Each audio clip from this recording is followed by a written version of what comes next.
Assalamualaikum warahmatullahi wabarakatuh.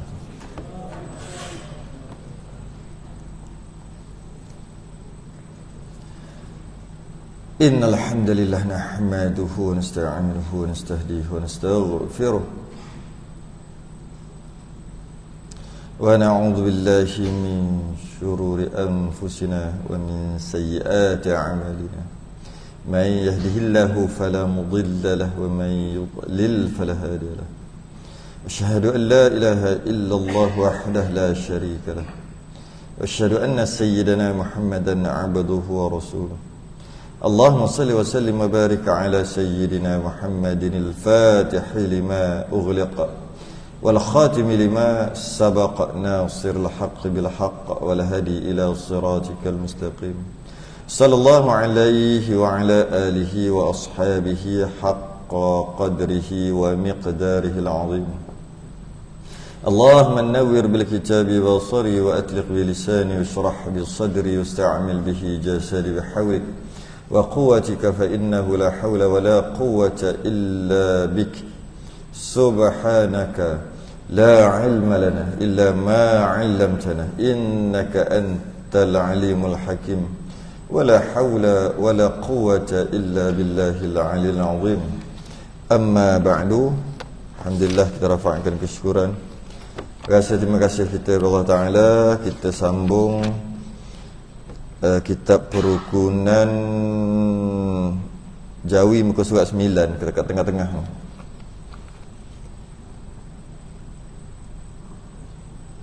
Di tengah-tengah Rumi 26. InsyaAllah kita nak habiskan ni. Kita nak habiskan bab mandi wajib ni.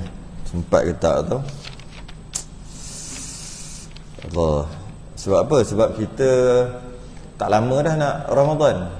Saya kira tadi 3 kali je lagi. Bulan depan 2 kali. Lepas tu bulan 3 sekali. Lepas tu Ramadan dah. Sedangkan kalau tengok muka surat selepas pada tu, selepas pada kita ngaji ni, bab ni, ada bab puasa. Maknanya bab puasa ni kita akan masuk lepas raya haji. Macam tak kena lah. Lepas raya haji baru kita masuk bab puasa. Puasa Ramadan lah. Maksudnya nak puasa tu lagi berapa bulan lagi, 8 bulan lagi. Jadi ingat kita nak habis bab ni, kita nak masuk lah bab puasa. Lepas habis bab ni nak lompat sekejap, sikit masuk bab puasa. Habis masuk Ramadan nanti, lepas Syawal nanti patah balik bab. Jadi nak kena habiskan malam ni juga. Dalam bab apa ni? Bab mandi wajib ni. 28 makruh.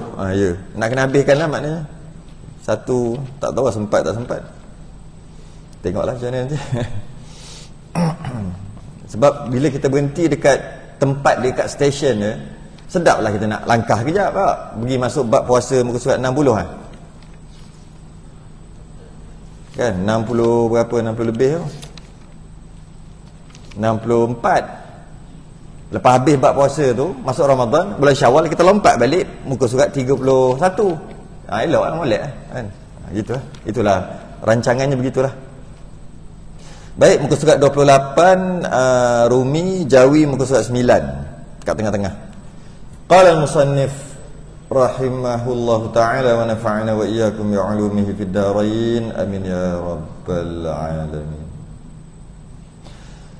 Adapun makruh pada mandi itu iaitu mandi apa ni? Mandi wajib. Kita dah bahas rukun dia. Kita dah bahas perkara yang menyebabkan wajib mandi. Haid, mati, haid, nifas, wiladah, janabah. Kemudian rukun mandi. Kemudian sunat mandi. Dah selesai. Sekarang makruh mandi pula. Adapun makruh pada mandi itu iaitu perkara yang makruh.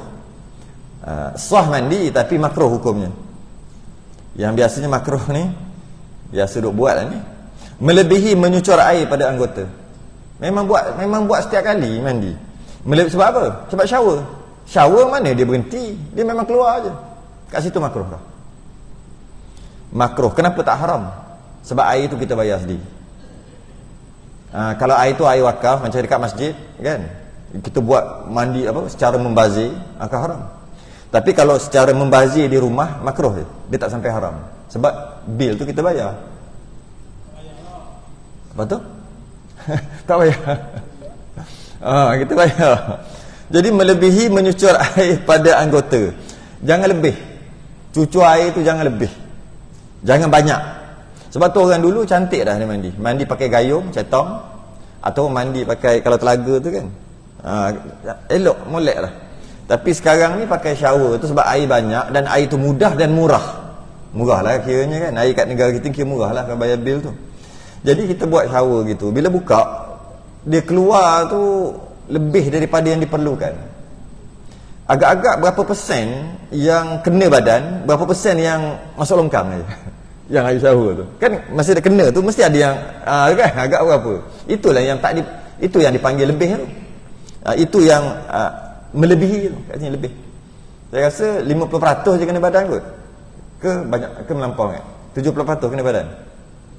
70%. Tapi yang pakai gayung tu pun kadang-kadang dish, air sikit ke belakang tu pula yang banyak. Dia kena berhati-hati juga, kan? Jadi kalau lebih hukumnya makruh. Makruh. Walaupun di dalam lautan sekalipun. Walaupun di dalam sungai, walaupun air terjun sekalipun. Sebab air tu bila kita jirus, kita mandi, kalau dalam masalah jiwa lah, kalau menyelam tak apa. Kalau jirus, dia akan masuk balik air dalam tu. Air asalnya jadi mustakmal, jadi mutlak balik bila bercampur air yang banyak. Air laut, air sungai. Tetap juga makruh. Contohnya ambil satu baldi, lepas tu jiru dalam laut, dalam sungai, jiru. Mandi wajib, niat mandi wajib. Bila kena air tu masuk balik, tak rugi pun, tetap juga makruh.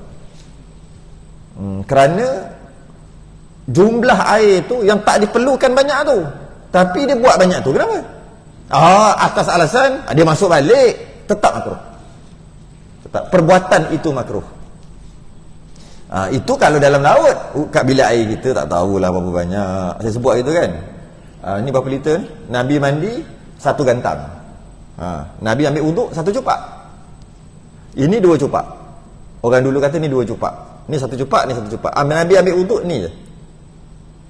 Kita komor pun tak cukup banyak. Kita punya air. Nabi ambil wuduk banyak ni. Daripada muka, start muka sampai kaki. Sedangkan kita tahu janggut Nabi punya mana. Macam mana boleh banyak ni? Boleh lah, sebenarnya boleh lah pakai sikit-sikit, boleh. Tapi lambatlah sikit. Kita basuh kaki aja pun dah tak lebih banyak ni. Basuh kaki aja. Sebab kita tak duduk, kita buka paip je laju, lepas tu kita pusing kaki, kita golek, kita pusing-pusing. Memang makruh. Hukumnya makruh. Okey. Jadi jangan lebih lah makruh. Okey. Cuma kalau di rumah kita bayar bil. Okey. Kalau di masjid surau lebih berhati-hati begitu. Kalau di rumah kurang berhati-hati pun tak apa sebab kita yang bayar bil. Dan mandi pada air yang tenang. Ada beberapa perkara sebab apa makruh mandi air tenang. Yang pertama, sebab bila air tenang, air tu tak bergerak. Maka kalau kotor, kalau najis ke apa ada, dia akan duduk di situ aja. Kalau air mengalir lain. Itu satu, itu makruh. Tetap sah tapi makruh. Yang kedua, tempat air yang tenang ni, air yang tenang jangan disangka tiada buaya. Bukan. Air yang tenang ni ada jin. Jin suka duduk situ. Jin suka duduk situ. Air yang tenang. Jadi silat mandi, silat gaya, basah rumah dia, basah anak dia jentik baru tahu. Ada yang bekok nanti. Jadi makruh lah. Hukumnya makruh. Mandi air tenang. Tapi sah. Dan melebihi dari 3 kali atau mengurangi daripada 3 kali mandi tu. Maksudnya mandi tu bukan 3 kali mandi, bukan. 3 kali rata. Tu maksud 3 kali. Itulah saya kata. Yang kita mandi kat dalam bilik air kita tu berapa kali rata agak-agak. Saya kata ada dalam 300 kali kot. Cuba bayang. Jok tu air. Air tu tak berhenti. 1 saat turun balik. 1 saat turun lagi. Kita duduk berapa minit? Kira lah. Lebih pada 3 kali makruh, 3 kali rata. Kalaulah perlu 10 kali jirus untuk rata, dikira sekali. Kemudian perlu 10 kali jirus lagi untuk rata kali kedua, yang sunat lah. Sebab yang kali pertama dah terangkat dah tu. Yang sunat kali kedua dikira 2 kali. Walaupun baru dah 20 kali tu. 10 kali lagi diperlukan untuk rata yang ketiga. Sebab apa? Kalau kita jiru gitu, dia baru sampai ke pusat. Lepas tu kita jiru kedua pula, ketiga, keempat. Lepas tu kok celah ni yang tak kena, akhir sekali jadi 10 kali jirus. 10 tu kira 1. 10, 10, 10. 30 kali jirus kira 3 je. Tu kalau 10 kali jirus untuk rata. Kalau 3 kali jirus dah rata, 3 tu kira 1. Kalau sekali jirus terus rata, macam orang terjun dalam air sekali tu, terus rata, maka 3 kali juga. 3 kali terjun. Jadi dia kata sini lebih 3 kali makruh, kurang 3 kali juga makruh. Sebab yang wajib cuma sekali. Sekali tu wajib. Kali kedua sunat, kali ketiga sunat. Dia buat 2 kali, makruh. Dia panggil makruh pada bilangan. Tapi sah. Ya. Kalau lebih 4 kali, 5 kali, 6 kali, mandi yang tak diperlukan, maka makruh balik. Okay. Makruh juga. Samalah dengan wuduk pun sama. Kurang daripada 3 kali makruh dari sudut bilangan, lebih daripada 3 kali makruh sebab membazir. Tak perlu pun basuh muka sampai 5 kali. Tapi kalau nak basuh muka dalam wuduk 5 kali baru rata, maka 5 kali tu kira 1. Kenapa? Mana tahu dia nak ambil air sikit, basuh sebelah dulu. Ambil basuh sini pula, basuh sini. Akhir sekali tepi ni cukup 5 kali basuh baru rata. Tu sebenarnya 1 kali. Jadi dia sampai 3 kali lah. Ya.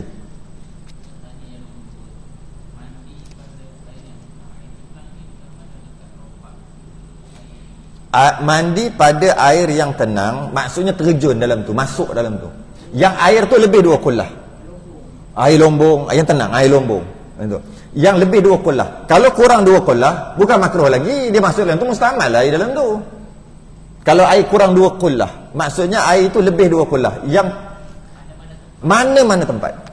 Walaupun tasik, lebih-lebih lagi tasik sebenarnya. Coba bayang, kita masuk, kita ada najis sikit-sikit ni, buang air ke apa, kita masuk, najis tu akan duduk situ juga. Dia sepatutnya najis tu dia akan bercampur dengan air, hilang najis tu. Dan air tu lebih 2 kullah, maka menyebabkan air tu masih lagi kekal mutlak. Sebab air tu mengalir. Tiba-tiba air tu tak mengalir, jadi duduk situ, kan itu makruh. Antara sebabnya lah. Jadi mana-mana tempat, mana-mana tempat yang tenang je, kita tolak dia mengalir, tapi tu dia tenang balik. Tu kita tenang tu. Kalau nak cari, kalau macam tu, kalau laut duduk diam, kita tolak. Dalam laut biasanya ada ombak, dia mengalir. Kalau macam biasa lombong lah, lombong ataupun macam kolah-kolah tu yang masuk dalam tu kalau jiru tak apa, jiru tak ada masalah, ambil jiru tak ada masalah. Itu dia tak panggil mandi di air yang tenang. Mandi di air tenang ni lebih 2 kolah, dia nak terjun, dia nak masuk dalam tu. Kolam renang lah, betul lah. Betul juga, kolam renang. Mandi apa ni? Mandi wajib. Mandi saja, mandi panah, mandi kotor, mandi daki, tak makruh situ. Mandi wajib je kita ni. Lepas tu mandi dalam tu. Mandi pula ramai-ramai tak? Molek lah. Aku tengok mu tengok aku. Aku tengok mu tengok aku. Tak molek. Carilah hotel yang mahal sikit lah. Mahal sikit untuk anak isteri. Ada dalam kawasan itu, dan bilik ke? Dan bilik kot kata. Ada taklah kolam renang besar sangat, tapi dapat jaga aurat, biarlah lebih sikit pun. Kalau nak mandi sangat lah kolam, bukan seronok pun mandi kolam, bukan apa pun, bekas orang, bekas itu, bekas ini. Kita rasa seronok, semua bekas entah orang apa, macam-macam ada masuk dalam tu. Kita mandi bekas orang. Jadi makruh, betul lah. Antaranya kolam renang, antaranya lombong, apa lagi kot? Kalau sungai itu mesti mengalir. Mana sungai tak boleh mengalir? Tak kan, mesti mengalir. Gitulah. Ataupun kolah. Parit. Tali air bergerak ke tak bergerak? Tapi tak perasan. Rasa parit dia berjalan. Ada yang tak bergerak. Yang tak bergerak tu, yang duduk tenang tu, kita kocakkan dia lepas tu dia diam balik. Maka makruh juga. Okay? Dan meninggalkan berkumur-kumur dan meninggalkan memasuk air ke hidung, makruh. Meninggalkan berkumur-kumur, masuk air dalam mulut ketika mandi wajib. Mentang-mentang lah masuk air dalam mulut, masuk air dalam hidung, dia panggil istinsyaq, masuk air dalam hidung. Masuk air dalam mulut dia panggil kumur lah, madmadah, dengan cara ghargharah. Madmadah ni melarikan air dalam mulut kiri kanan atas bawah, dia ada laju dalam mulut. Bukan Itu bukan gitu. Itu berarti orang nak ambil wuduk. Bukan. Sunat yang paling nak belajar, cara yang paling sunat, yang paling tepat sekali, tengok Bangladesh ambil wuduk. Tu real dengan Pakistan. Itu real dari sudut komo dia. Memang bagi dia wajib. Sebab tu dia buat gitu. Bagi kita sunat. Tapi kalau nak tahu cara dia, tengok dia orang, belajar dengan dia orang. Macam mana? Dia masuk, kita sebelah dia jauh. Sebenarnya gitu. Cuma jagalah sikit. Cuma nak beritahu, itu yang sunat. Sampai ha ke atas. Makhraj ha pedas. Ataupun kha, atas sikit kha. Dia ha tu. Kat situ jadi tu sunat tu. Cuma bila nak buat perkara sunat, jangan bagi sunat tu nampak kotor. Maka sunnah asalnya kita, sebab kita jadi orang tengok Islam ni kotor. Tu masalah kita. Benda tu sugi sunat. Tapi sebab dengan dia salah cara bersugi, orang nampak kotor. Sugi gitu. Lepas tu ambil buh kat depan. Tempat semayang tu kan, duduk kat depan. Ada sugi. Kawan ni sujud sebelah tu lah sugi. Nampak sugi tu kotor. Sedangkan sugi tu sunnah. Yang jadi kotor tu sebab kita yang salah buat. Dia ada caranya, ambil, letak, tutup mulut gini, jangan tunjuk kat orang. Itulah, adalah beberapa cara, bab-bab. Jadi kadang-kadang ia sunnah. Tapi dengan sebab kita, sunnah tu jadi buruk kerana kita.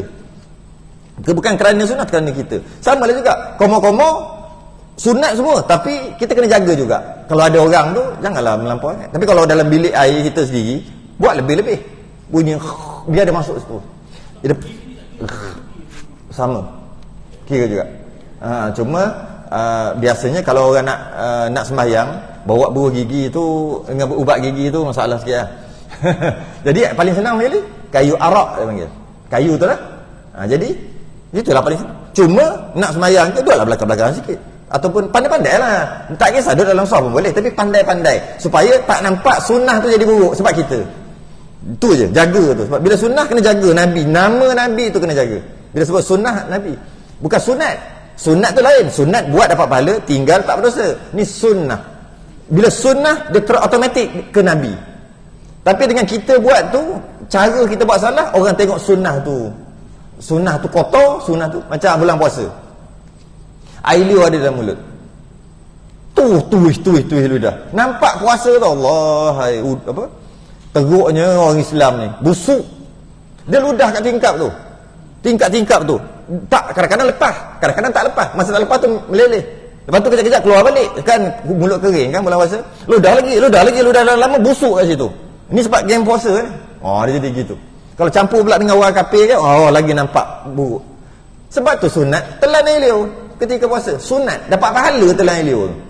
Minum batal puasa, telan air liur. Jangan ludah. Sebab apa? Nak jaga tu. Nak jaga muruah, maruah ibadah tu. Jangan sebab kita puasa ni kotor, busuk. Semua busuk, mulut busuk, semua busuk. Dia jadi gitu.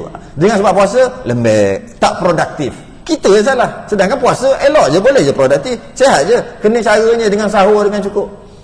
Tak dengan buka puasanya makan berapa banyak. Ini buka puasa kita lantak berapa banyak. Lepas tu lembek nak sembahyang tarawih slow. Ni nampak Allah menyusahkannya Islam ni. Orang setengah orang boleh nampak. Sebab salah kita.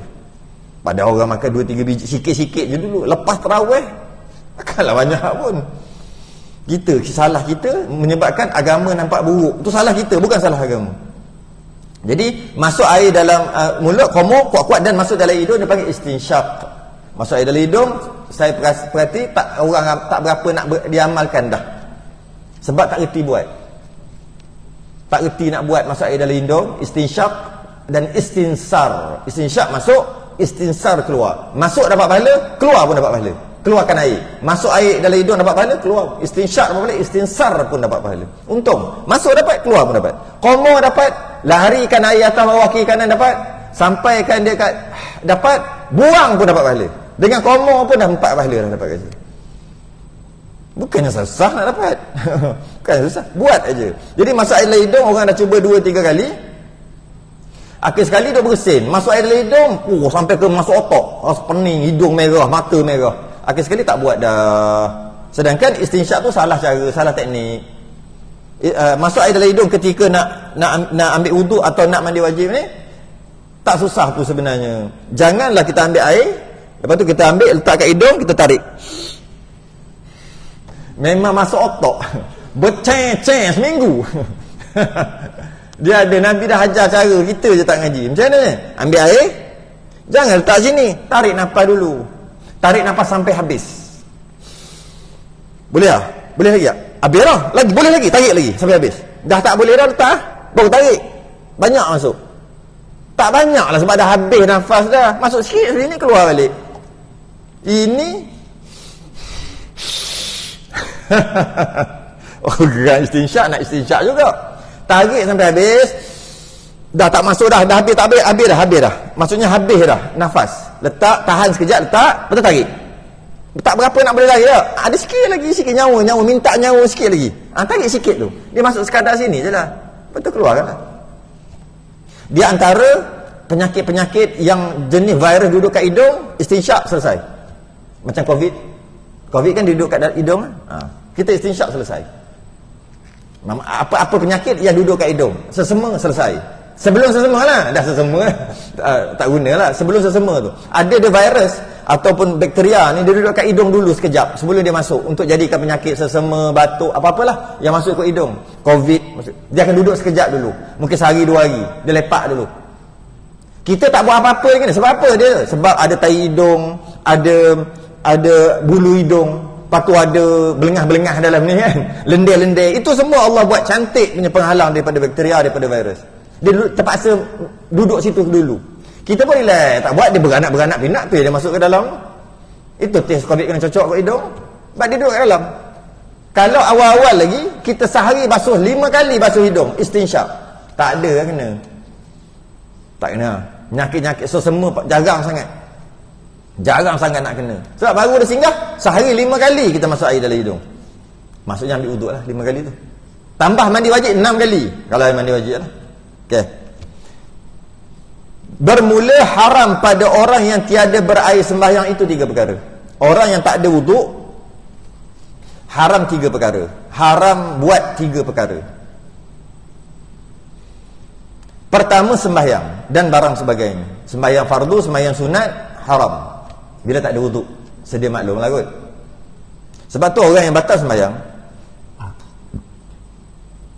tengah sembahyang batal, lepas tu dia pura-pura sebab malu nak keluar, ataupun terlalu jauh nak kena kacau orang, nak kena kacau 7 saf lagi, minta lalu. Lagipun ini rakaat terakhir, rakaat keempat, pura-pura macam sembahyang lah, tapi nanti dia akan sembahyang balik. Haram, dosa besar. Tak boleh duduk, nak keluar takut ganggu orang, duduk menong, duduk.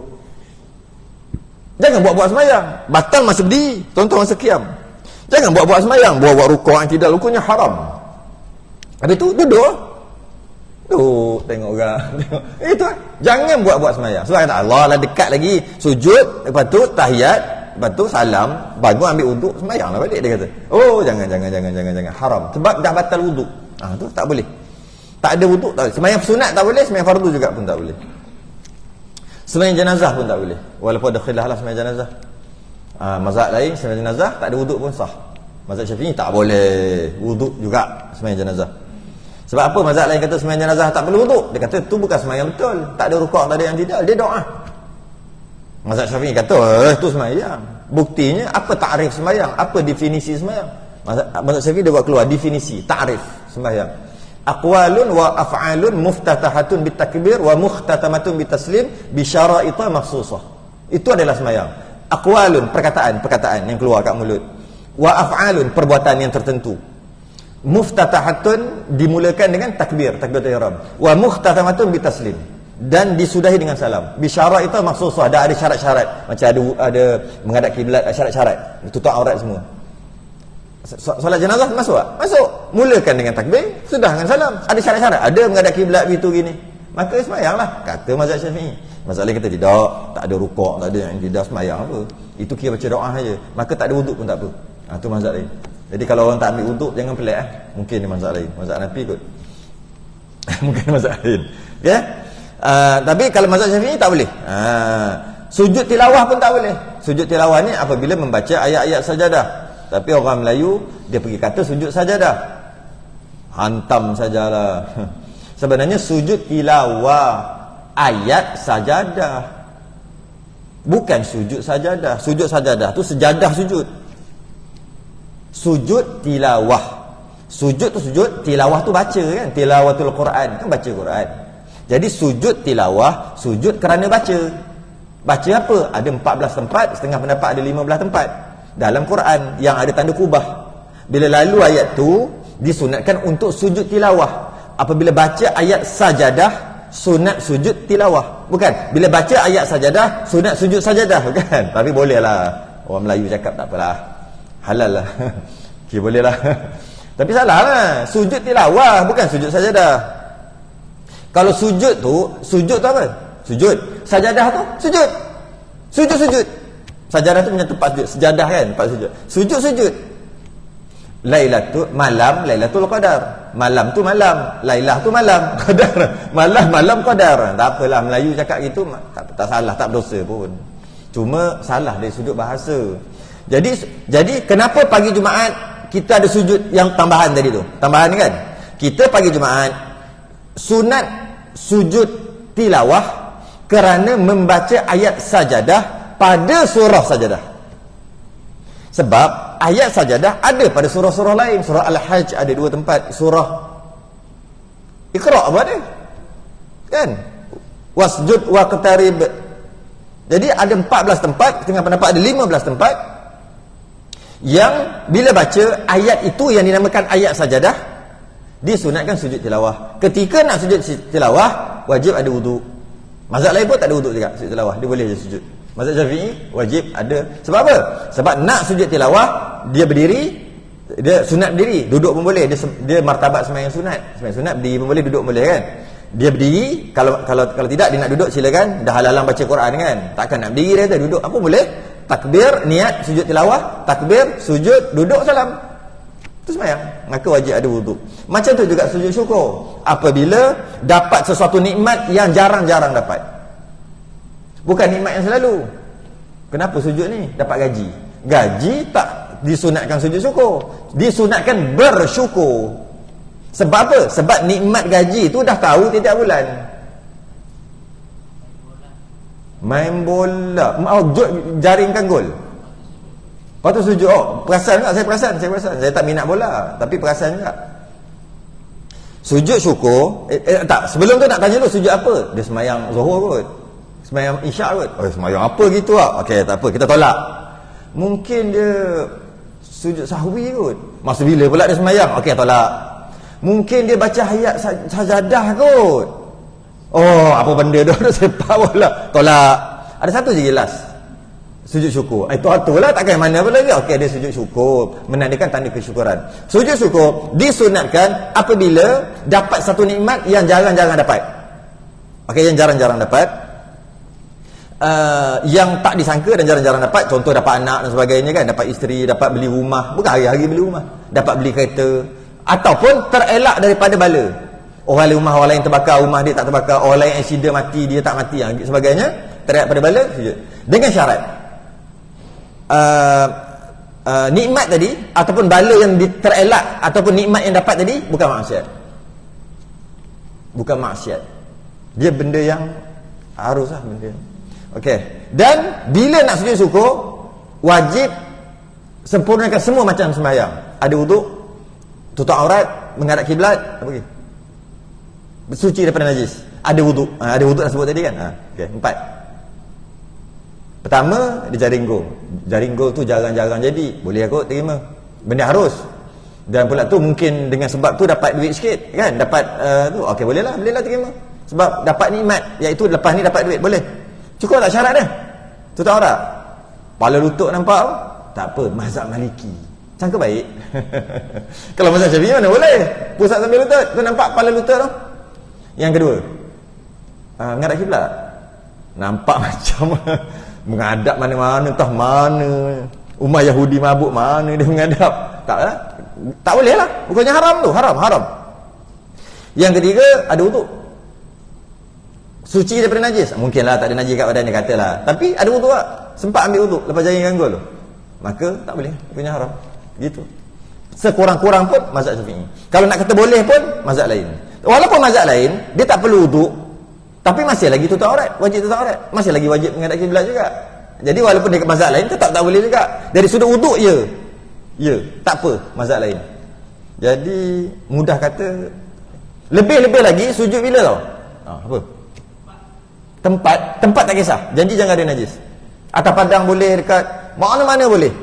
Atas padang, tepi, longkang, semua boleh. Yang penting, longkang kan banyak najis. Kalau ada najis, dalam longkang. Yang tak nak, dekat dia semayang tu ada najis. Tak boleh lah. Tempat semayang. Dan badan dia tak boleh ada najis. Di mana-mana boleh. Sujudlah di mana-mana pun. Tak ada masalah. Cuma itulah, nak cari kiblat, ambil dulu telefon, cari kiblat. Kau ni, uduk. Dia ambil uduk. Tengok aurat dulu, tutup tak? Tutup. Lepas tu pula, tengok pula, dapat apa ni nak sujud ni? Menang anugerah joget. Tu maksiat. Alhamdulillah, terima kasih peminat-peminat saya. Terima kasih, syukur pada Allah. Sebut syukur pada Allah pun dah haram dah. Apa kita baru lepas joget tadi? Campur laki perempuan atas pentah, lompat tu. Kat situ perkara itu dah haram dah. Kemudian dia sebut syukur alhamdulillah sebab menang. Haram yang kedua. Mana boleh syukur? Yang ketiga pula, lepas dah menang tu sujud lagi, haram lagi. Buat kerja haram aja. Alhamdulillah dapat anugerah persembahan terbaik. Joget terbaik. Macam-macam saya nak sebut tak reti. Saya nak sebut tak reti. Tak boleh. Tapi kalau tak ada kena-mengena dengan maksiat, boleh. Contohnya lelaki menang pertandingan menyanyi, boleh tak? Boleh. Lelaki tak ada masalah menyanyi, jadi boleh. Tak semestinya menyanyi je haram, tak, tengok dulu. Perempuan je haram, tidak, tengok dulu. Perempuan tu nyanyi kat siapa? Untuk siapa? Ada tak percampuran lelaki perempuan? Ada tak daharat? Tengok dulu. Adakah suaranya menggoda atau suaranya kasar? Kalau suaranya menggoda, haram. Kalau suara kasar, tak ada masalah. Masuk ke ada ke perempuan suara kasar? Manalah tahu. Macam tu lah. Jadi hati-hatilah kita. Okey, dan khutbah Jumaat, hati-hati khutbah Jumaat. Khatib tolong hati-hati. Kerana khutbah Jumaat wajib ada wuduk. Jadi kalau tengah semangat duk khutbah tu, tiba-tiba terbatal terkentut, ittaqullah, terkentut, orang tak perasan. Tak apa, baca khutbah sampai habis. Nanti masa turun, suruhlah imam dua ke yang lain-lain nampak ada bila ke siapa, suruhlah jadi imam. Kita pergi belakang, ambil wuduk, kita sembahyang kat belakang. Tak boleh. Ketika khutbah wajib ada wuduk. Khutbah Jumaat, khutbah Jumaat. Khutbah raya sunat ada wuduk. Tak wajib. Khutbah lain lah, khutbah gerhana, khutbah minta hujan kerana istisqa kan, semua sunat. Tapi khutbah Jumaat wajib ada wuduk daripada awal sampai akhir. Jadi kalau terbatal, sebab tu mana-mana masjid mesti ada, kita panggil bilik imam. Macam itulah, atau pejabat di belakang. Sebab apa? Dan mesti ada dalam tu ada pipe. Mesti tu syarat. Tak ada pipe kat dalam pun ada pintu untuk keluar ke belakang sikit. Mesti kena ada pipe kat belakang. Mesti. Sebab kalau tidak, payah tu tengah khutbah batal, tiba-tiba minta maaf, ketuk minta maaf dah. Ketuk. Sampai apa cerita tengah khutbah? Panjang nak kena jawab. Habis tu macam mana kalau tidak? Minta maaf, tunggu sekejap duduk, jangan ke mana-mana. Turun. Dalam 2 minit dia naik, basah muka. Lap-lap sikit, sambung khutbah. Sepatutnya gitulah kalau batal. Tapi pelik juga, saya pelik sebenarnya. Pernah tak dengar khatib terbatal sembahyang? Pernah tak dengar imam terbatal sembahyang? Sekali-sekala je dia. 10 tahun sekali ada dengar? Ada kot. Imam terbatal sembahyang tak pernah dengar. Kalau tak jadi tempat ni pun jadi tempat lain lah. Imam terbatal. Saya rasa saya dengar 3-4 tahun sekali dengar. Ada imam terbatal, orang lain ganti. Ada dengar. Khatib terbatal dengar? Yang tu saya tak pernah dengar. Khatib terbatal wuduk. Heran. Hebat khatib-khatib ni. Tak batal wuduk dia. Tak tahulah. Heran. Mungkin jaga sungguh kot. Rasa nak keluar ada kemut. Rasanya lah. Sebab apa? Kalau batal tak ada masalah. Batal lah wuduk. Pergi je ambil, sambung balik. Jangan baca sampai habis. Rukun-rukun khutbah tadi baca sampai habis. Lepas tu nak semayang tak boleh, suruh orang lain ganti orang lain. Maka khutbah tidak sah kerana tak ada wuduk. Sembahyang Jumaat pun tak sah juga. Maka nak kena tanggung berapa ratus orang. Orang tak tahu tak apalah, yang tak tahu. Jadi tak boleh lah, khatib mesti kena ada. Malah kalau tayamum, katalah tak ada air, nak buat semayang tayamum kan, masa khutbah satu tayamum. Kita dah makan masuk bab tayamum ke dah lepas pun saya tak ingat dah. Tengah khutbah, nak khutbah ni tayamum, naik khutbah. Nak sembahyang sekali lagi tayamum. Kalau bab tayamum lah. Okey, habis. Dan yang kedua, tawaf jikalau sunat sekalipun. Tak ada air sembahyang, tak boleh tawaf. Walaupun tawaf sunat, tawaf ifadah, tawaf rukun, tawaf apa jenis tawaf apa jenis tawaf sekalipun, bila tawaf mesti kena ada wuduk. Jika tak ada wuduk, tawaf tidak sah. Tawaf yang sedang tawaf tak sah lah, tapi yang tawaf yang telah sempurna tu dah sah, cuma nak cukupkan pergi ambil, nanti ganti balik. Macam itulah. Kalau tengah buat yang ketiga, batal wuduk. Maka yang ketiga tu tak batal. Yang ketiga tu yang bermula kentut tu, bermula tersentuh ke, batal lah. Pergi ambil wuduk. Bila pergi ambil wuduk, masuk balik, sambung tu tempat tu. Cari mana tempat, tak, kalau agak tu undur sikit, lagi sikit. Tak tahu ke mana-mana dah. Kembali ke rukun apa, Hajarul Aswad balik lah. Dah tak tahu kat mana dah, pening kepala tadi kat mana lah. Patut sambung aja. Nanti kan buatnya tak usah pula. Dia terpaksa pergi ke balik ke tempat asal lah. Permulaan tawaf adalah tempat Hajarul Aswad kan, rukun Hajarul Aswad. Pergi balik, lambai balik lah. Boleh lambai banyak sikit. Okey, kena ada jikalau sunat sekalipun. Itu mazhab Syafi'i lah. Mazhab Syafi'i macam biasa. Kalau mazhab lain, jika bersentuh ada syahwat baru batal wuduk. Terus tak ada syahwat boleh teruskan tawaf. Itu mazhab lain, 3 mazhab.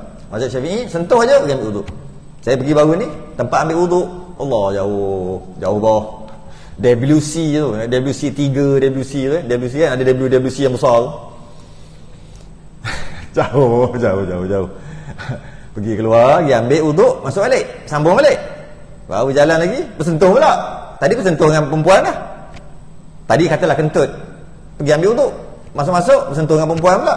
Adalah perempuan mana, Syiah ke mana ke. Sentuh. Pergi ambil pula, keluar balik. Masuk balik, baru nak kaki kena pijak pula dengan perempuan mana pula. Jangan gitu. Maka boleh taklid mazhab lain lah. Ataupun sebenarnya tak perlu taklid mazhab lain. Boleh tapi tak perlu sebenarnya. Taklid tak guna mazhab Syafi'i juga. Mazhab Syafi'i ada 2 qaul, ada 2 pendapat. Pendapat yang pertama, mazhab Syafi'i bila sentuh laki perempuan dua-dua batal. Aula mastumun nisa. La mastumun nisa dengan maksud la mastumun nisa. Aula mastumun nisa. Apabila kamu la mastum, sentuh menyentuh. Mazhab Syafi'i kata sentuh menyentuh tu sentuh kulit. Mazhab lain kata sentuh menyentuh. Maknanya bersentuh apa? Sentuh menyentuh. Bahasa Quran kan bahasa berlapik. Tu mazhab lain. Baru batal wuduk. Bukan sentuh menyentuh. Aula mastumun nisa. Nisa tu perempuan. La mastum. Mazhab Syafi'i dia ambil qiraat lain. Mazhab Syafi'i. La mastumun nisa. La mastum dengan maksud la mastum. Sentuh. La mastum qatal, bunuh. Qatal, bunuh membunuh. Kalau qatal dia telah dibunuh. Maknanya dia pasrah. Mati. Tu kenapa? Tikam kat belakang. Tapi kalau qatal, aku nak bunuh kau nak bunuh aku, akhir sekali seorang mati. Samalah, lamastum, sentuh. Tapi sentuh seorang je. Sentuh je. Lamastum, sentuh menyentuh. Bila sebut sentuh, kau sentuh aku sentuh kau. Apa benda tu? Tu kata jimat. Mazhab lain lah. Kat situ masing-masing ada hujah lah. Ada hujah. Jadi mazhab Syafi'i batal. Jadi macam mana? Itu pendapat yang pertama dalam mazhab Syafi'i. Mazhab yang kedua lebih ringan sikit. Mazhab Syafi'i juga tak payah pakai mazhab lain. Hanya yang menyentuh saja batal, yang disentuh tak batal. Itu je, settle. Jadi kita tawaf, orang sentuh kita, aku tak peduli laki ke perempuan, aku tak peduli. Dia sentuh, siapa suruh? Dia yang batal, kita tak batal. Itu mazhab Syafi'i, pendapat yang kedua. Jadi kenapa kita nak pakai mazhab lain? Walaupun boleh je. Cuma yalah, orang sentuh, biarlah sentuh. Hanya yang menyentuh je batal. Yang disentuh tidak batal. Itu mazhab Syafi'i. Tawaf.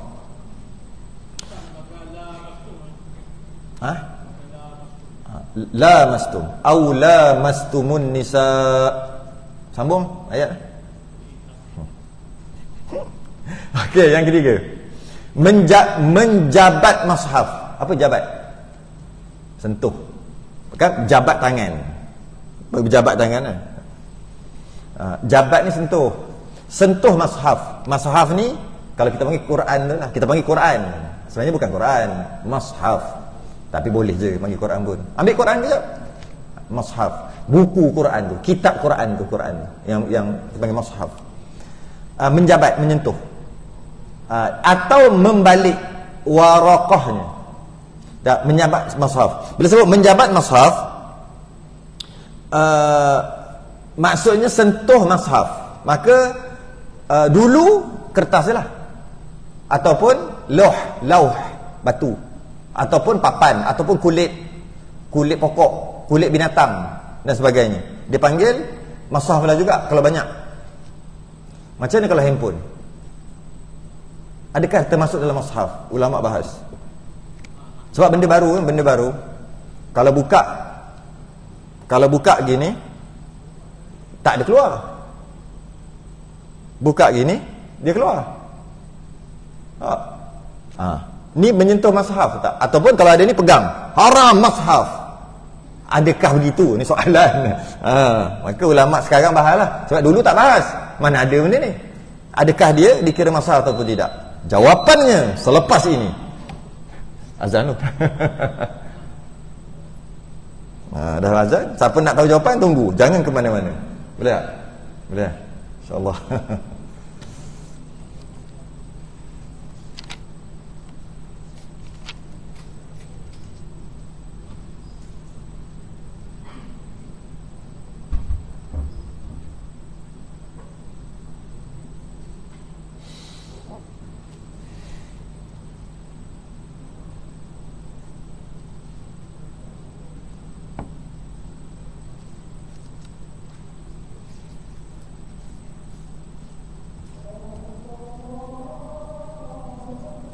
Allahu Akbar, Allahu Akbar.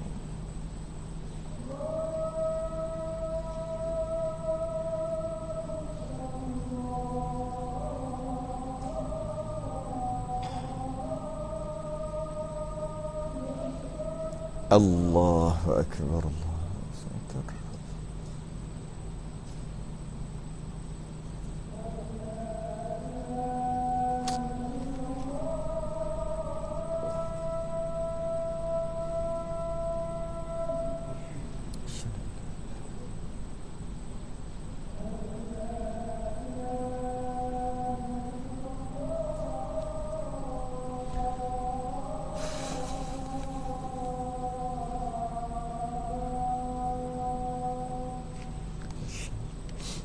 Illallah.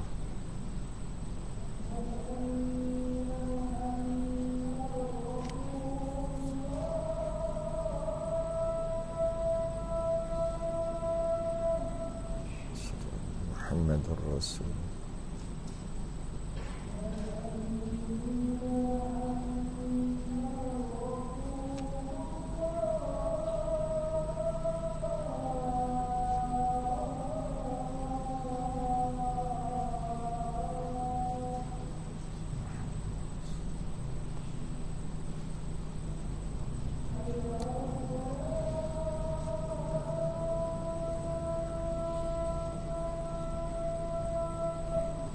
لا حول ولا قوة إلا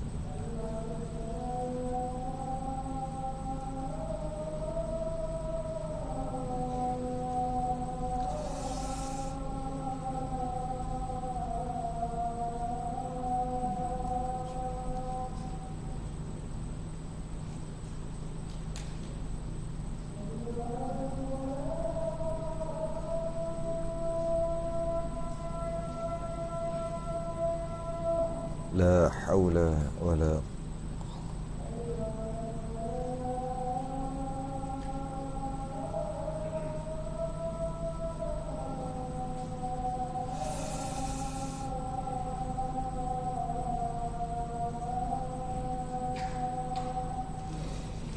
لا حول ولا قوة إلا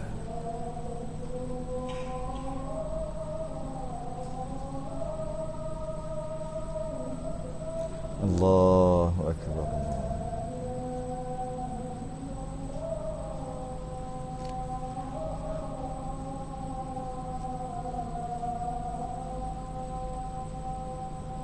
La ilaha illallah Muhammadur Rasulullah sallallahu alaihi wasallam. Wa syarafa wa darajata al-'aliyata ar-rafi'ah wa ba'atha al-maqam Muhammad sallallahu.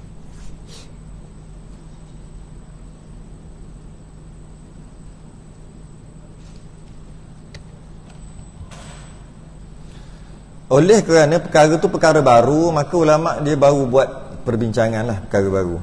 Maka keputusan yang dia dapat adalah tak dikira mushaf. Tak dikira. Sebab tu kalau nak baca Quran memang boleh baca. Kalau ada Quran tu ambil gitu lah. Ambil yang tu lah. Tapi kalau dah tak ada, senang kan, benda ni kan senang bawa. Tak tambah ke apa, bacalah. Tapi kalau ada, ambil yang tu lah. Kena pegang yang tu dapat pahala. Pegang pun dapat pahala dah. Kerana dia tak dikira mushaf. Cuma dia ada hukum yang berkait, iaitu jika terbuka begini, boleh pegang tak? Boleh. Boleh pegang ni, boleh. Ni cerita tak ada wuduk ya, boleh. Tapi yang menjadi perbahasan, boleh sentuh tak kat dia? Sentuh di dia. Khilaf ulama. Ada ulama kata boleh sentuh, ada kata haram sentuh. Sentuh. Tapi kat tepi tak apa, sentuh tepi ni apa, sini tak ada masalah, sini tak ada masalah, tak ada masalah, tak ada masalah. Tapi sini tak boleh. Itu setengah ulama, setengah. Setengah ulama kata dia bukan mushaf, boleh. Tak percaya, cuba katok, keluar. Katok. Cari Quran. Kalau Quran tu cuba belek, jumpa tak? Jumpa, belek koyak ni Quran juga. Tapi ni cuba. Katok habis, hilang. Maknanya dia tak ada sebenarnya. Dia tiada. Maka ada khilaf ulama tu, ulama yang keras sikit dia kata, betul, memang tak ada masalah pegang, tapi tetap menghormati ayat Quran, tak boleh pegang dia ni. Nak scroll kena pegang tepi ni. Boleh tak? Tepi ni. Dekat dia tak boleh pegang. Ulama yang kedua, tidak, dah bukan mushaf, bolehlah pegang. Dia bagi contoh macam mana? Dia bagi contoh, kalau projektor, sini ada projektor kan, projektor pasang ayat Quran, Fatihah ke apa, orang lalu kena tepek atas muka dia, dia tak ada wuduk, haram kan? Dia lalu tak minta tumpang lalu apa lalu dia belakang, lalu sini dekat sikit, dia pun lalu dekat projektor tu, kena projektor suluh, kena tepek sikit, alhamdulillah kat sini, Rabbil alamin di dinding. Okey, soalannya haram ke tak? Tak haram kan? Dia bukan mushaf, dia lampu, dia cahaya. Jadi bila dia cahaya, contohnya Quran tu ambil, potong lubang kan dia, ambil lampu suluh, kena kat orang yang tak ada wuduk, biar lampu tu kena. Ulama bahas sampai macam tu. Ambil Quran tu, ukir dia, buang huruf apa, biar huruf tu berlubang, lepas tu ambil lampu suluh malam-malam, jadi keluarlah perkataan tu kat orang kan, kat orang tu, dia tak ada wuduk, duk haram tak? Dia pun pegang, bukan pegang lah lampu tu, tak haram lah, tu lampu cahaya pantulan. Maka begitulah, ni daripada lampu lah ni, cuma lampu dia macam projektor kecil lah ni, jadi tak haram. Jadi kat situ ada khilaf. Ulama yang keras sikit kata pegang tu, hormat sikit, pegang tu haram, pegang di ayat. Yang kedua kata dah bukan mushaf, boleh lah pegang, bukan mushaf, projektor boleh. Ya, sentuh tu yang tak boleh, yang kata yang tak boleh tadi, sentuh ayat tu, pegang tu sentuh lah. Bahasa Selangor gitu aku. Sentuh tu tak boleh, touch tak boleh. Tapi kita ambil lah pendapat yang ringan sikit. Kalau kita rasa, ikut kita lah, lahir bagus, macam lah payah sangat, ambil je lah wuduk. Ada orang gitu, ada orang kata dah benda boleh, kenapa pegang juga? Sebab boleh, kata. Okay. Jadi pegang, jadi tak ada masalah. Okay, itu satu. Yang kedua, menjabat maksud pegang atau membalik warakahnya. Warakah, apa warakah?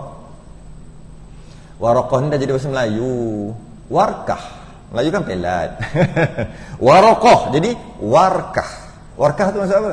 Macam surat lah, macam surat kan, warkah kan. Jadi membalik warkah tu, kertas Quran tu dibalik, haram juga. Haram membalik. Dia kata dia haram pegang.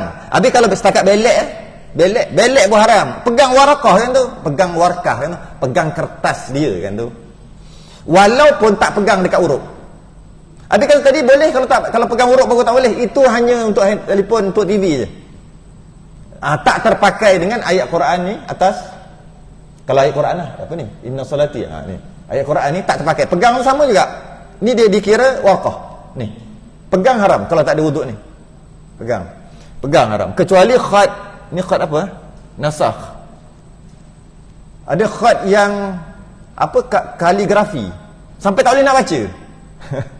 Begini, mana ra dia ni, cari hujung ra. Ada pasal nak? Yang dia tulis comel lah. Tapi kita nak baca tak boleh. Ni apa ni? Ayat kursi ni. Allah alif lam lam ha mana? Cari tak jumpa. Sebab dia panggil kaligrafi. Buat tu bukan tujuan nak baca, nak comel. Itu tak apa. Ini tujuan ni bukan nak comel saja, nak baca sebab boleh baca. Maka dia jadi warqah. Ataupun warkah. Ataupun tak boleh pegang. Tak boleh pegang kalau tak ada wuduk. Walaupun sikit ayat, tak boleh. Jadi walaupun nak balik warqah, jadi tempat yang tak ada tulisan pun tak boleh pegang. Di Quran. Berbeza dengan di telefon. Yang tak ada tulisan boleh pegang, yang ada tulisan tak boleh. Itu pun sebahagian je ulama, bukan semua. Tapi kalau Quran mushaf, tempat yang kosong pun, tempat yang tak ada tulisan pun tak boleh. Katalah di dalam Quran tu ada depan tu kertas kosong. Kertas kosong pun tak boleh pegang. Dekat Quran tu ada apa, hukum-hukum tajwid, lepas tu tulisan apa benda tak faham apa benda, tahu lah. Tu pun tak boleh pegang. Dan ada pula doa apa, Allahumma marhamna bil Quran wa ja'alna, kan ada doa-doa tu pegang pun tak boleh. Ada hukum tajwid pegang pun tak boleh. Semua tak boleh. Ada cok jakim besar, pegang cok jakim pun tak boleh. Senang cerita tak boleh pegang semua dalam mushaf atau Quran yang kita panggil. Walaupun bukan ayat dia pun tak boleh. Walaupun kertas kosong pun tak boleh. Walaupun tepi-tepi corak ke corak-corak pun tak boleh. Tak ada wuduk. Tak ada wuduk ni cerita tak boleh. Kulit pun tak boleh. Ni nak sebut, saya tak sebut lagi sebab ada di bawah ni. Lepas tu saya tak sebut lagi. Dan menjabat lauh yang ada pada tersurat di dalamnya Quran. Lauh tu lah. Tu lauh. Ni lauh, boleh kata lauh juga. Sebab nak kata warqah tak boleh cabut, boleh cabut. Boleh cabut. Boleh kata lauh, boleh kata warqah. Lauh ni lauh mahfuz. Macam tu kan? Lauh. Macam satu papan ke batu ke papan hitam, boleh gitu lah. Jenis papan. Lauh. Tertulis Quran situ pun tak boleh sentuh juga. Tak boleh sentuh. Atau menyentuh petinya. Peti. Peti, mana peti? Ni Quran, setengah Quran dia ada sarung. Bukan sarung, dia ada kotak. Bukan ni kotak ni bubuh Quran. Bukan, kotak tu boleh pegang. Yang kotak biasa tu penuh Quran dalam ni, mestilah banyak-banyak nak jual ke apa. Yang tu boleh pegang. Pegang apa? Pegang kotak. Pegang Quran tak boleh, pegang kotak. Kalau tak ada wudu Yang ini bukan kotak tu. Bukan peti tu, bukan. Macam mana? Dia macam ada sarung dia. Dia macam ada sarung. Jadi kita tarik keluar sarung dekat sini, sarung kotak-kotak tu. Dan Quran kat sini. Dan biasanya coraknya sama, comel. Kita masuk balik tu. Yang itu pun tak boleh pegang. Padahal tu bukan Quran, pun tak boleh. Lebih-lebih lagi lah. Kulit itu bukan kulit tu. Itu dah kira luar pada kulit, pun tak boleh. Kulit lagi tak boleh. Kulit dia. Malah kalau kulit dia tercabut pun tak boleh pegang. Kulit tercabut tak boleh pegang. Sehinggalah hilang nama kulit Quran. Hilang, baru boleh pegang. Macam contoh kulit Quran tu tulisan hilang. Dia ambil Quran, kulit Quran. Kulit tu lah. Dia ambil kulit tu, dia letak dekat buku. Kita panggil kulit buku dah. Baru boleh pegang. Sehingga hilang nama Quran. Kalau kita kata, kulit Quran tu, dia bunyi Quran je, haram pegang lah. Walaupun dia kulit. Bukan tu aja. Kalau dia ada apa? Tali pun haram pegang. Selagi bersambung. Bercabut je baru boleh pegang. Tali pun tak boleh pegang. Tapi tali bersambung. Ini kotak tu, yang sarung tu, itu pun tak boleh, sedangkan dah berasing. Kalau duduk sekali tak boleh, berasing pun tak boleh. Sehingga dah hilang nama kotak. Kalau orang tengok, orang tak kata kotak Quran, baru boleh pegang. Selagi kata, ni kotak Quran ni, sarung Quran ni, selagi tu tak boleh. Apa lagi? Apa dia?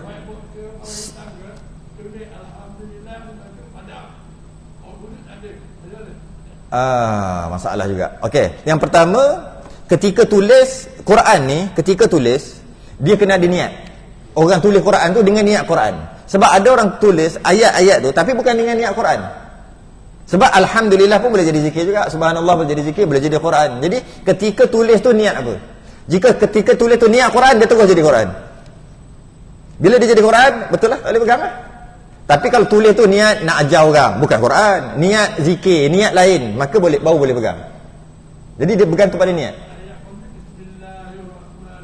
Boleh jadi zikir, bismillah. Boleh jadi ayat Quran. Niat tu dia apa ni? Niat dia bergantung pada niat. Lebih-lebih lagi orang Arab. Kita rasa apa pula main-main niat ni? Orang Arab dia cakap Arab. Kalau dia tulis ada kena sama dengan Quran macam mana? Ni bukan Quran, ni aku tulis lah, aku orang Arab lah. Sebab tu niat aku tulis ni bukan. Jadi dia bergantung pada niat. Niat tulis tu niat sebagai apa? Niat Quran dia jadi Quran. Jadi tak boleh pegang. Kena ada wuduk lah nak pegang ayat dia. Bagus topik ni. Tak adalah Resah Osmani ke Al-Quranul Karim ke Al-Quranul Majid ke, tak kira ke mana-mana pun. Sikit lah lain, tapi simbol lain. Sikit sangat lah.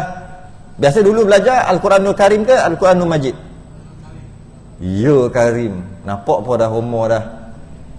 Semua belajar Majid. Kita belajar Majid tak? Dulu masa kita belajar dulu Majid. Karim baru budak-budak ni, belasan-belasan baru Majid ni. Ke tak tahu apa benda saya sebut Majid Karim ni? Majid orang belakang rumah ke apa? Bukan. Lagi baru. Cuma sikit sangat bezanya. Sama lah, tak kira lah resah mana pun. Ada tafsir, ada terjemahan. Okey. Ada Quran, ada ayat Quran, ada terjemahan, satu jenis. Ada ayat Quran, ada tafsir, satu jenis. Yang tafsir tu banyak, panjang. Terjemahan tu biasanya pendek je. Tapi pendek-pendek pun kadang-kadang lagi banyak pada ayat Quran tu. Okey. Boleh pegang ke tidak? Macam mana nak tengok? Pertama, kena anggar. Mana lagi banyak, ayat Quran banyak ke yang bukan Quran? Bila sebut bukan Quran tu, tafsir yang kat sebelah tu. Tak kisahlah sama ada bahasa Arab atau bahasa Melayu atau bahasa Inggeris, tak kira. Yang penting bukan Quran. Termasuklah tulisan-tulisan terima kasih kepada yang belakang-belakang. Tak kira, semua campur semua. Anggar je, nak kira betul-betul payah anggar. Sebenarnya boleh anggar dah. Kita belek kita tahu dah. Boleh anggar. Jika banyak Al-Quran berbanding bukan Quran, dia jadi Quran, maka haram pegang semua macam tadi. Haram pegang Quran, haram pegang kulit, haram pegang semua. Malah haram pegang ayat Quran dan haram pegang yang bukan Quran pun sama. Cop tu kan. Semua haram dah pegang. Sebab lebih banyak Quran daripada bukan Quran, maka yang bukan Quran pun mendapat hukum Quran. Tapi bukan Quran, jangan cakap Quran, itu bukan Quran, cuma mendapat hukum Quran, tak boleh pegang. Tapi kalau banyak bukan Quran berbanding Quran, bukan Quran lagi banyak, okay? Berbanding Quran. Ada juga biasa terjemahan lah, tapi terjemahan ni panjang kan? Maka boleh pegang. Itu pun khilaf ulama. Boleh pegang, betul. Khilaf dekat mana? Dekat ayat Quran tu boleh pegang ke tidak? Sama macam kes ni tadi. Dari sudut ayat bukan Quran memang boleh pegang. Yang banyak bukan Quran berbanding Quran, pegang memang boleh lah. Dia panggil tafsir lah, ataupun terjemahan lah. Pegang memang boleh. Pegang yang bukan Quran memang boleh. Quran boleh pegang tak? Pegang tu sentuh. Pegang lagi, sentuh. Boleh sentuh tak? Yang bukan Quran boleh. Boleh pegang tak? Boleh. Sebab dia banyak yang bukan Quran. Ayat-ayat. Ayat tu khilaf ulama balik. Sebagian ulama kata tak boleh pegang. Yang boleh pegang yang lain aja. Nak angkat, nak tanggung, nak pikul semua boleh. Tapi tak boleh pegang ayat dia. Setengah ulama kata dah banyak yang bukan Quran, maka boleh pegang. Boleh pegang juga. Gitu. Dari khilaf balik. Sebab samanya khilaf tu. Dari sudut pegang ayat. Jadi kalau kita nak macam Yasin, tahlil, buku tahlil, mana lagi banyak? Quran ke bukan? Orang yang buat tu memang pandai dah. Dia akan lebihkan yang bukan Quran. Ada doa, ada macam-macam. Ada Quran, ada kulhu apa semua ada. Bukan Quran pun ada. Tapi bukan Quran lebih banyak daripada Quran. Cubalah cari mana-mana buku tahlil. Memang lebih. Memang pandai lah orang buat tu. Supaya nanti kita nak buat tahlil, nak pinjam, bawa pergi rumah apa, kita bawa tanpa wuduk pun. Tak ada masalah. Boleh pegang? Boleh pegang. Boleh pegang bawa, angkat, boleh angkat. Boleh sentuh yang bukan Quran, doa-doa, tulisan, makna-makna, boleh pegang. Boleh pegang ayat Quran tak? Khilaf ulama. Entah. Tapi kalau banyak banyak Quran berbanding bukan Quran, tak boleh pegang semua, tak boleh pegang luar, tak boleh pegang dalam, tak boleh pegang tali, tak boleh pegang apa, tak boleh pegang ayat Quran, yang bukan Quran pun tak boleh pegang sekali.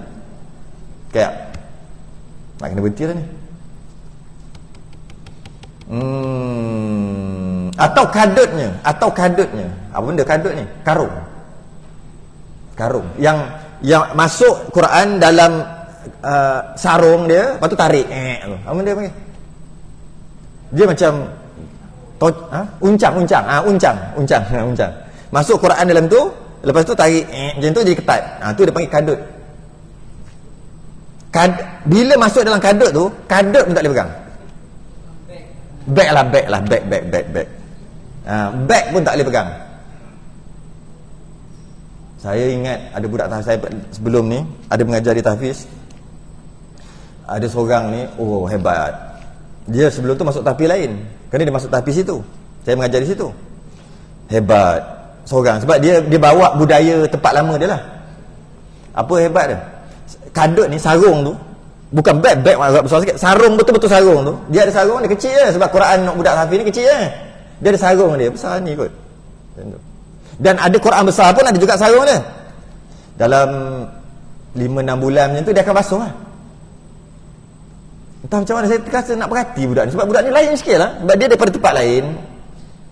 Dia duduk Turki macam mana dah. Dia pergi Turki, duduk Aceh, mari sini nak habiskan, nak ambil syahadah. Bila dia basuh tu, saya perhati dia basuh. Dia rendam dalam gayu kecil rendam basuh kan. Basuh gitu, keluarlah hitam sikit. Biasalah dah 5-6 bulan. Lepas tu dia perah, dia jiru. Air tu dia kumpul dalam baldi. Air bekas tu, dia sikit pun tak menitik keluar. Semua dia kumpul. Masih dia basuh tu, dia jiru tu, adalah baldi bawah ni, besin. Perah, sampai tak ada semua, dia jemur. Saya perhati lagi. Air tu, dia ambil, taklah banyak sangat. Separuh baldi ada kot.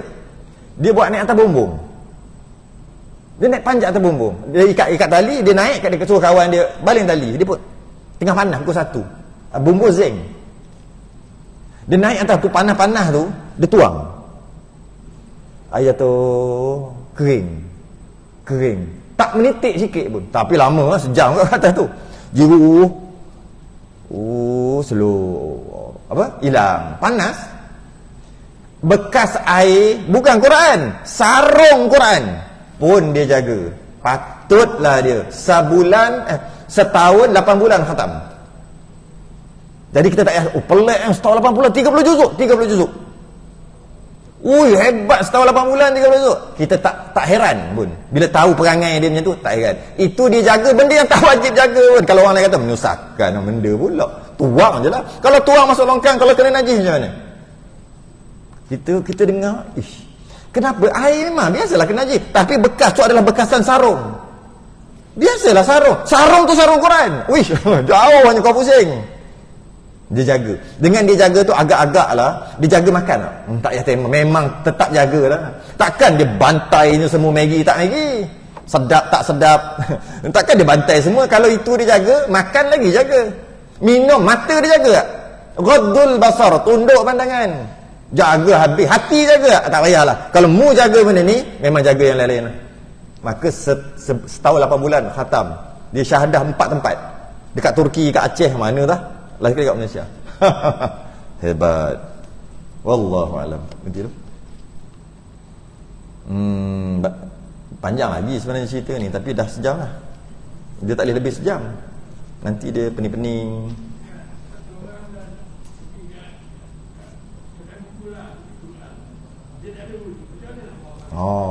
Tu panjang lagi nak jawab tu. Macam mana? Boleh lah. Okey, saya jawab ringkas-ringkas.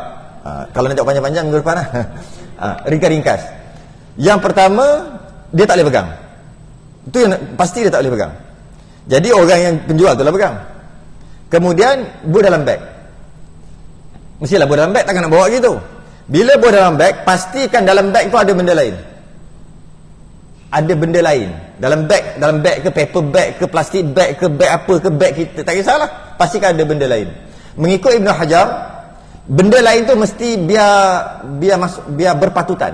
Maksudnya besar tu biar berpatutan. Maksudnya biar macam buku, majalah yang berpatutan.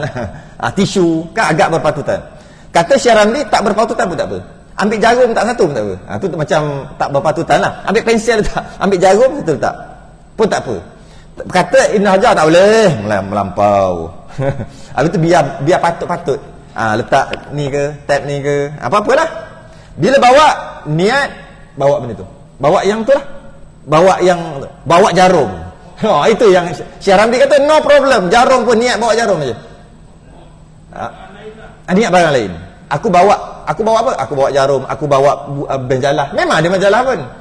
Itu je boleh. Tengok. Itu cara dia lah kalau kita nak beli. Tapi kalau tidak, kira macam pegang, tak boleh lah. Kena haram. Wallahu alam. Sambung bulan hadapan, InsyaAllah. Sentasbih kafarah dan suratan subhanakallahumma wa bihamdika.